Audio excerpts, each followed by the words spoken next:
నిజం నిలకడ మీదే తెలుస్తుంది. నేను చాలా రోజుల నుండి చెప్తున్నా, రాజ్యసభ విషయంలో తెలుగుదేశం పార్టీ సంథింగ్ ఏదో దానికి తెలుసు, రాజ్యసభలో పోటీ చేస్తే దానికి గెలిచే అవకాశం లేదు, అందుకనే డ్రాప్ అవుతారు. కాబట్టి ఈలోపు అనవసరపు స్టేట్మెంట్లు ఇస్తున్నారు కొంతమంది అన్నది.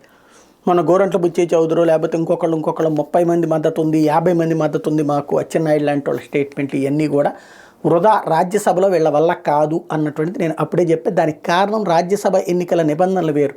శాసనమండలి ఎన్నికల్లో క్రాస్ ఓటింగ్ చెయ్యొచ్చు, చేస్తే అప్పుడు పంచుమర్తి అనురాధ గెలిచింది. కానీ ఇక్కడ ఓపెన్ ఇదనమాట. అంటే ఒక ఎంపీ తను ఓటేశాక మన పార్టీ ఎవరైతే ఆ పార్టీ సంబంధించిన ఏజెంట్కి చూపించాలి, ఆ ఓటు చూపించిన తర్వాత వెయ్యాలి. ఒకవేళ చూపించకపోతే వెంటనే ఏజెంట్ దాన్ని డిస్క్వాలిఫై చేయమంటే ఆటోమేటిక్గా డిస్క్వాలిఫై అయిపోతుంది.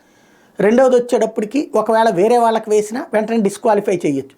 కాబట్టి క్రాస్ ఓటింగ్ ఇట్లాంటి దాని మీద గుజరాత్లో గతంలో కాంగ్రెస్ వాళ్ళు బీజేపీకి క్రాస్ ఓటింగ్ చేస్తే వాళ్ళ మీద చర్య తీసుకుంది కాంగ్రెస్ పార్టీ.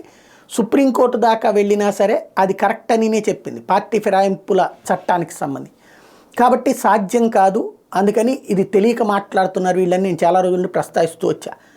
ఇప్పుడు దాదాపు వారం రోజులు అమిత్ షాని కలిసి వచ్చిన తర్వాత చంద్రబాబు నాయుడు ఆ మధ్యన సీఎం రమేష్ పోటీ చేయబోతున్నాడు అన్న ప్రచారం జరిగింది ఏది రాజ్యసభకి. తర్వాత రకరకాల ప్రచారాలు జరిగినాయి.